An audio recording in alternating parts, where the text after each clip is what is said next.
Sebanyak 3 jenazah korban penembakan kelompok kriminal bersenjata di Nduga, Papua tiba di Bandara Komodo Labuan Bajo, Provinsi Nusa Tenggara Timur pada Senin 18 Juli. Dua korban berasal dari Bajawa, Kabupaten Ngada, atas nama Hubertus Goti dan Paulus Watu, dan Kabupaten Manggarai atas nama Yohanes Rangkas. Jenazah tiba dari Surabaya sekitar pukul 10 waktu Indonesia. Maksud kami, jenazah tiba dari Surabaya sekitar pukul 10 menggunakan maskapai penerbangan Batik Air. Untuk informasi selengkapnya akan disampaikan langsung oleh wartawan Tribun Flores, Gezio Viana, yang kini sudah terhubung bersama kami. Silakan rekan Gezio.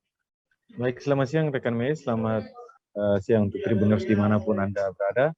Dapat saya laporkan langsung dari Labuan Bajo, Kabupaten Manggarai Barat, Provinsi Nusa Tenggara Timur.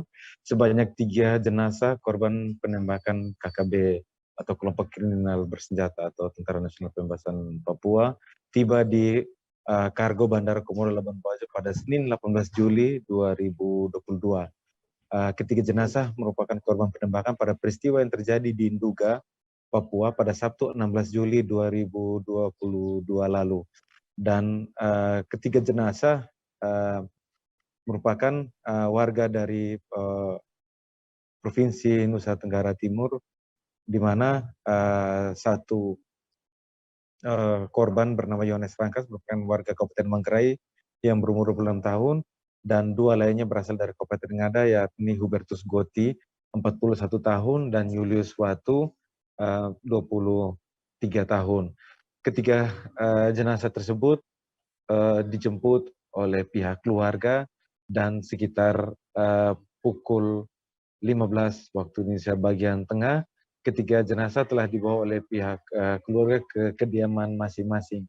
Kedatangan ketiga korban ini pun di kampung halaman masing-masing mendapatkan perhatian yang cukup tinggi dari warga sekitar, dan isak tangis keluarga pun pecah saat menerima jenazah dari ketiga korban tersebut. Demikian rekan Mei. Baik, terima kasih rekan Gezio Viana atas laporan Anda.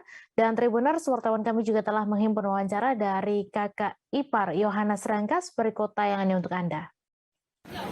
Belum jelas karena jarang komunikasi ke sana. Lalu ini koordinasinya bagaimana Bapak? Lagi nunggu mobil di kampung. Korban dibawa kemana sekarang? Di Devina aja, kamu tahu. Korban sendiri di Papua aktivitasnya apa? Bekerja di mana kan? Kerja di toko mobil, tapi baru-baru juga ke tempat kejadian ini. Iya, selama ini dia di kota Timika. Kalau ini kakak Yohanes almarhum ini di keluarga tuh dikenal sebagai sosok yang seperti apa? Orangnya baik, ramah, orangnya rajin. Ya.